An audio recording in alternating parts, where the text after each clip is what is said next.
Bom dia a todos, espero encontrá-los todos bem, que Jesus nos abençoe nesse dia que se inicia,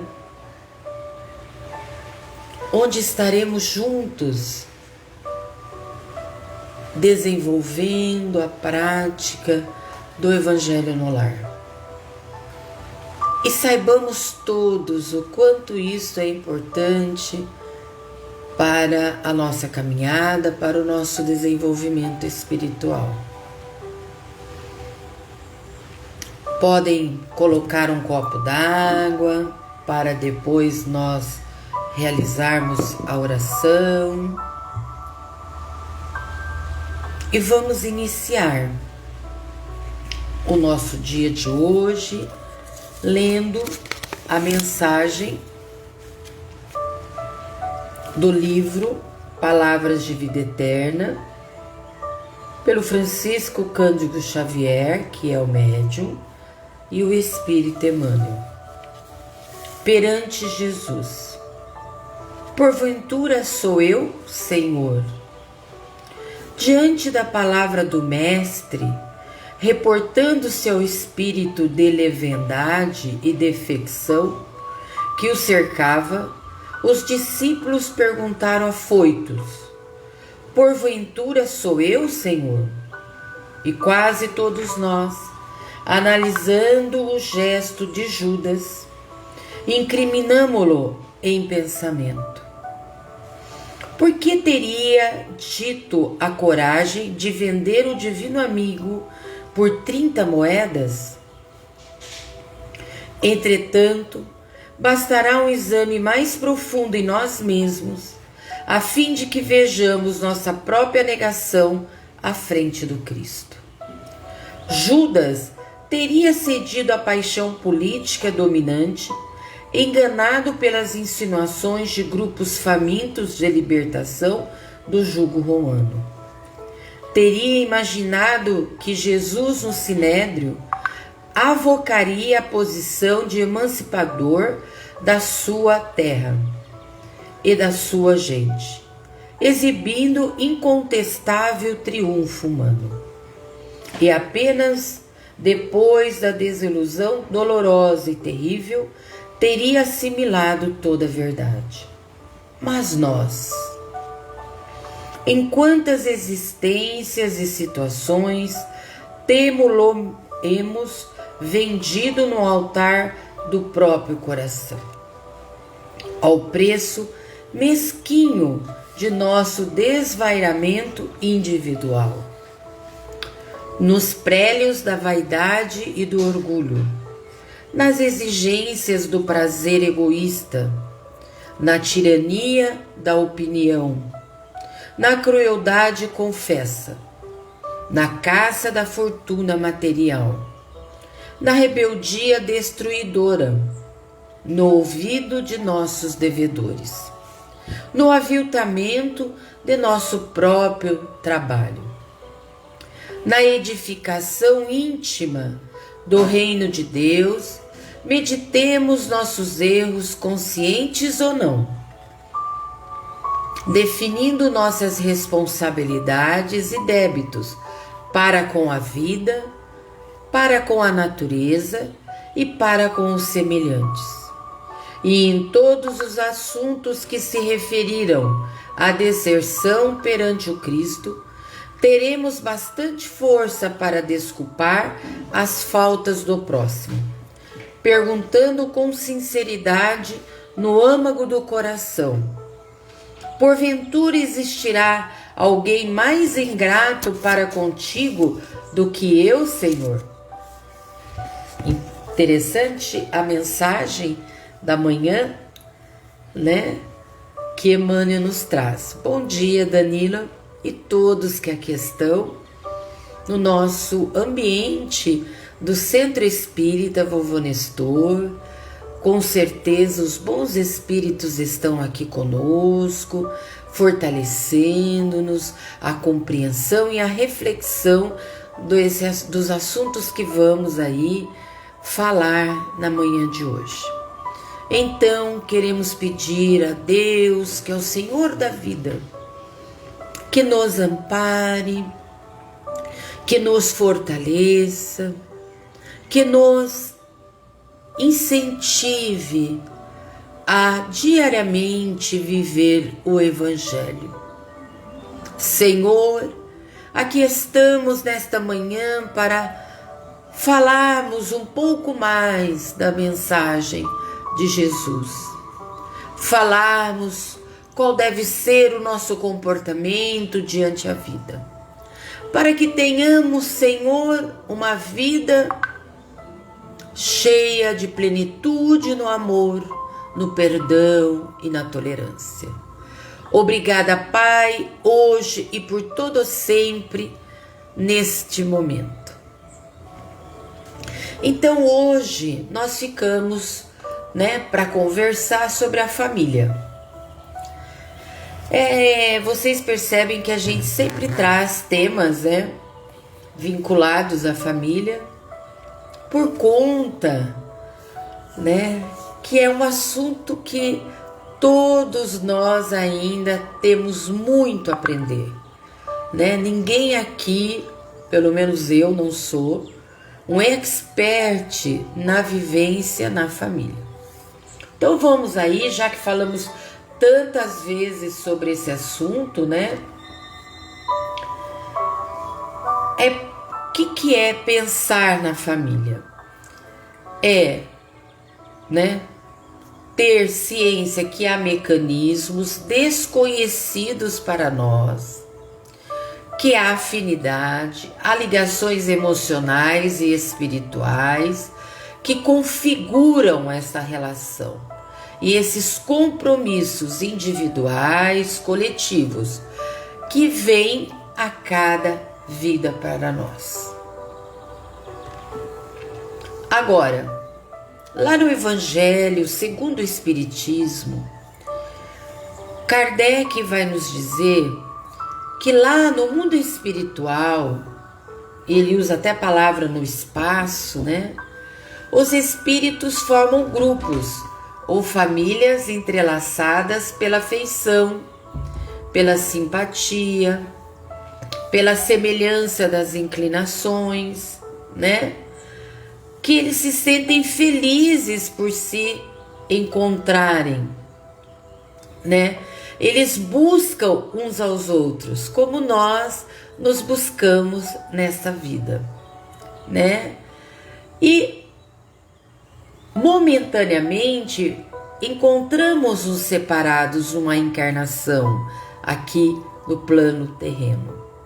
Mas quando voltamos à erraticidade, o que seria a erraticidade? É aquele momento entre uma encarnação e outra. Onde que é a erraticidade? Lá no mundo espiritual.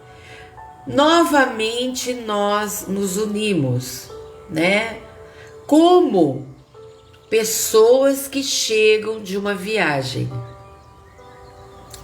Agora, na pergunta 775 do Livro dos Espíritos, Kardec sabiamente vai perguntar aos espíritos superiores: a sociedade, como ela seria se não tivéssemos os laços de família? A resposta dos espíritos é sintética: uma recrudescência do egoísmo. Quer dizer, cada um estaria preocupado com seu quadrado, estaria vivendo a sua vida individual, não estaria se preocupando com o outro, não estaria se dando ao outro. Tudo que conquistasse é para si. Como seria triste, E realmente cresci. Temos que falar da família, Porque é muito importante esse assunto para nós. Então, entendemos que há dois tipos de famílias, duas espécies de família. A espiritual, onde os laços, eles são duráveis, eles perduram além dessa existência. e o corporal. Eles são frágeis. Nessa própria vida se perde aquela relação. E quais são as funções da família? 2. Nutritiva, proteção, quer dizer, todo mundo se sente seguro, não é assim mesmo? Quando a gente chega em casa, a gente chega no nosso porto seguro. Alimento, quer dizer, a família favorece esse momento. Afeto é onde a gente estabelece as nossas relações interpessoais. Educação, do latim educare, tirar para fora, desenvolver as potencialidades. A espiritualidade é lá que, através da convivência, dos exemplos, nós vamos exercitando a nossa espiritualidade. E instrução. Vamos saber como agir no mundo, como nos instruir com o conhecimento adquirido pela humanidade dentro da família. E também há uma função normativa na família. Orientação, responsabilidades, disciplina, respeitos, regras, autonomia e limites. Essa é outra prática, né? Outros aprendizados que a família nos dá. Agora, vamos pensar em todos os componentes da família, os homens e mulheres que fazem parte dessa família. A gente pode lembrar que os espíritos não têm sexos, né? Quem tem sexo é o corpo material, que tem uma fisiologia masculina e feminina, né? Então, os espíritos têm entre eles amor e simpatia, mas é na concórdia de sentimento, né? Então, uma hora nós podemos animar corpos de homens e outras horas a gente pode animar corpos de homem, de mulheres. Por isso que muitas vezes a gente tem no nosso na nossa maneira de ser ações masculinas e ações femininas. Às vezes a gente é firme, às vezes a gente é amoroso, né? Depende aí das quantas experiências nós tivemos nos corpos femininos e masculinos, porque tem homens que parecem mulheres, né? De tão ternos, de tão afetivos, não é? Com certeza esse homem já teve muita experiência na função materna, né, em corpos femininos, e agora ele traz isto nesta nova experiência com aquela família. Ele é afeminado, ele tem uma orientação sexual diferente da dele? Não, é que ele está o quê? Já dentro da sua alma, com nuances masculinas e nuances femininas. E como que ele tem uma tarefa, né? Quando a gente vem para uma nova experiência, a gente vem com tarefas e nós podemos optar por vir em corpos masculinos ou em corpos femininos. Vai depender da tarefa que nós vamos executar, né? Vai depender. Agora, os pais transmitem para os filhos uma parcela da alma, né? Ou limitam a lhes dar a vida animal. E mais tarde outra alma vem adicionar a vida moral. Olha só, é Kardec perguntando. Então os espíritos vão dizer que os pais fornecem né, dão a possibilidade de uma vida animal, um corpo material, pois a alma é indivisível, não pode se dividir, né? Então nós vamos ter casos de pais obtusos, né, de não tão grande inteligência, com filhos gênios. Ou vamos ter filhos de gênios obtusos, né? Então aquele corpo que vai animar, ele tem uma distinção moral, emocional, de inteligência dos seus pais. Agora, nós vamos tendo, né, e temos inúmeras reencarnações. Não temos nem noção aí de avaliar esse número, né? Pode ser que nós tenhamos muitos familiares, uma infinidade não. Porque lembra que eu coloquei que as pessoas vão mudando de papéis, de sexo? É isso que vai ocorrer, né? E aí, estas uniões, né, que nós vamos ter ao longo das reencarnações, elas vão construindo dentro de nós, as nossas ligações, com mais simpatia, com mais afinidade, porque a gente vai o quê? Se desenvolvendo. Agora, Kardec também pergunta: nenhuma influência exercem os espíritos dos pais sobre o filho depois do nascimento deste? Uma pergunta importante. Quer dizer, o adulto influencia a criança? Influencia aquele espírito que está naquele corpo infantil? Sim. É muito. Muito mais do que possamos imaginar. Por quê? Porque aquele espírito veio para uma tarefa. E para que ele execute essa tarefa, ele precisa de um desenvolvimento prévio.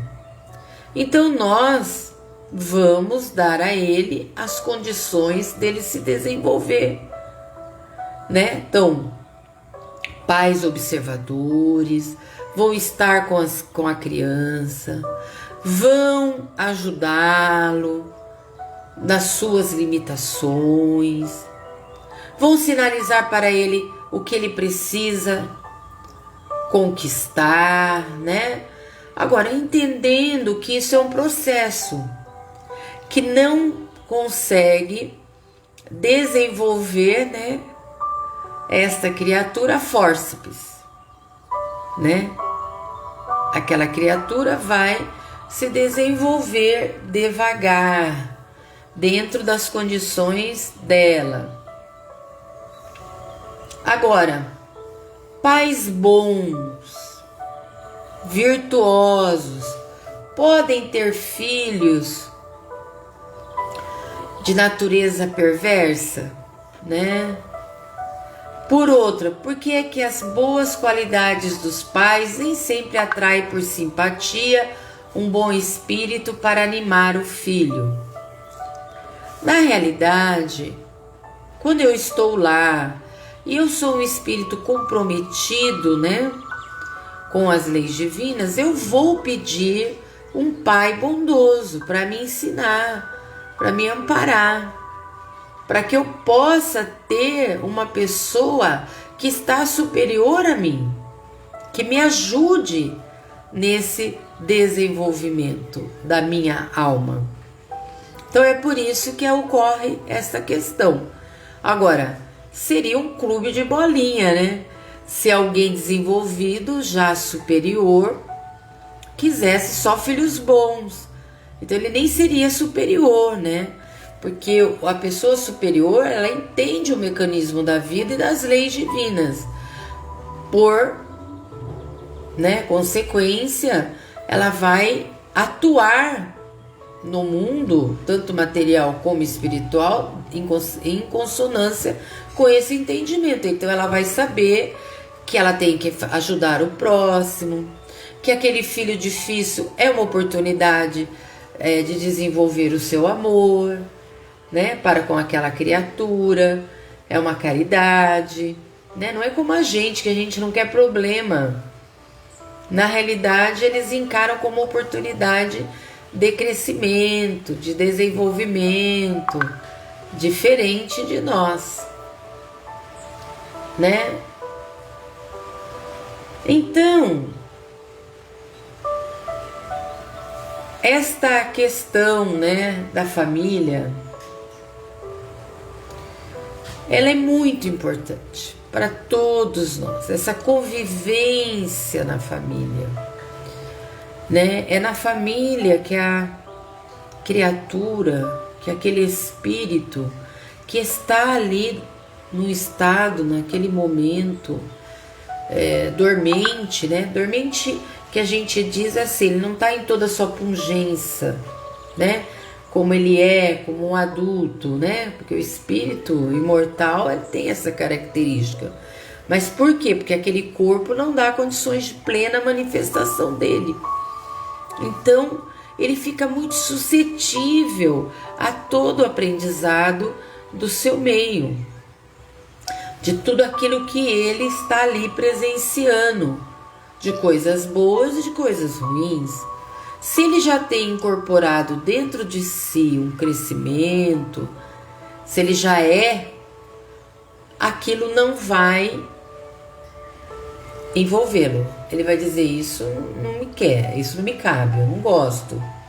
Agora, se é o contrário, se ele é frágil, se ele ainda está se desenvolvendo, aquilo vai influir poderosamente sobre ele. E o pai e a mãe vai ser obrigado a observar o seu filho agir daquela forma abominável, né, que ele próprio está agindo, seja nesta vida, se conscientizando nessa vida, ou em outras. Agora, uma família, ela vem da união de duas pessoas, de um casamento. E Kardec, né, vai também perguntar aos espíritos sobre a questão do casamento, né? E os espíritos vão dizer que é um progresso na marcha da humanidade. Olha lá. E é verdade, né? Nos mundos superiores não há casamento. Jesus já dizia, no reino dos céus ninguém se dá em casamento. Essa é uma prática aqui do nosso mundo de provas e expiações, por conta dessa necessidade premente do espírito vivenciar essas relações onde ele pode se desenvolver e a ser ajudado nesse seu desenvolvimento. Por isso que casamento é algo bem complexo, não é algo fácil, né? Então, nós nunca podemos perder de vista isto. Isso é muito importante para nós. O que perder de vista? Que nós somos espíritos imortais, que nós estamos uma família para crescer, para reparar, que essas relações elas são importantes para nós, para que possamos superar o nosso egoísmo, o nosso orgulho, e que possamos, nesta família que todos nós possuímos, nos comportar, nos posicionar como espíritos em aprendizado e favorecer também, através do nosso exemplo, o desenvolvimento pleno daqueles que caminham conosco. Então hoje é o que nós gostaríamos de falar sobre a família. Então vamos dar sequência, colocando a nossa água, lembrando que a proposta desse nosso encontro é para uma divulgação do Evangelho segundo o Evangelho no Lar, que deve ser feito com uma perspectiva de trazer Jesus para a sua casa. Então nós devemos orar, ler uma leitura edificante, introdutória, depois discutir uma passagem da Bíblia ou do Evangelho segundo o Espiritismo, realizar uma vibração. Porque o nosso ambiente doméstico terá uma modificação muito grande, vai haver aí uma espiritualização do nosso ambiente, porque nós estaremos modificando-nos, haverá uma atração dos bons espíritos e eles estarão ali nos amparando, nos fortificando para a caminhada. Então, vamos agora orar, pedindo ao Senhor da vida que desça suas bênçãos sobre a nossa casa, sobre todos nós, para que tenhamos em nossa casa harmonia, equilíbrio, entendimento, para que consigamos realizar o que é necessário na nossa casa. Que o nosso lar, Senhor, esteja sempre fortalecido por Jesus, para que tenhamos crescimento real dentro do nosso lar. Também pedimos por nós mesmos, Senhor, para que construamos dentro de si, dentro de nós, um reino dos céus. Que possamos aprender a amar, a perdoar, a tolerar, Senhor. Queremos pedir, Senhor, pelas pessoas que estão depressivas, que elas se sintam amparadas. Queremos pedir, Senhor, pelos nossos irmãos que se encontram com Covid. Sustente-o, Senhor. Queremos pedir, Senhor, pelos nossos irmãos que partiram, que a sua misericórdia esteja com eles, Senhor. Queremos te agradecer por este encontro, Pai, hoje e sempre. E que esta água possa ser fluidificada com o remédio que precisarmos.